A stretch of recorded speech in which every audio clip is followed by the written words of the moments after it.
Magandang umaga mga kabarkada. Nandito po tayo ngayon sa napakagandang White Sand Beach ng Boracay Island, kung saan dinadayo ito hindi lang ng mga Pinoy kundi na rin ang mga dayuhang turista mula pa sa iba't ibang parte ng mundo.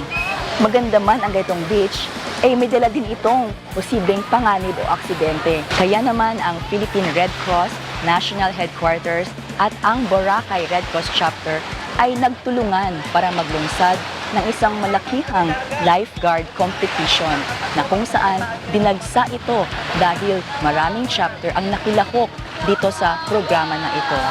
At ngayong araw din, sinaselebrate natin ang Festival of the Winds na kung saan magpapalit na ang hanging habagat sa hanging amihan. So come and celebrate with us for the Festival of the Winds. Ako po si Red Cross Secretary General Gwen Phang, always first, always ready, always there. Isa sa mga napakahalagang bagay na dapat malaman ay kung paano ang tamang steps o procedures sa pagsagip sa taong nalulunod.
Ang lifeguard activity na isinasagawa ng Red Cross ay malaki ang matutulong sa ating lahat upang magkaroon pa tayo ng malawak na kaalaman. Higit kumulang na 15 iba't ibang chapter ang sumali sa lifeguard competition. Isa na namang mahalagang impormasyon ang inyong nalaman na makakatulong sa ating araw-araw na pamumuhay. Sa susunod na linggo, alamin natin kung ano ang tinatawag nilang AED o Automated External Defibrillator. Samahan niyo ulit kami.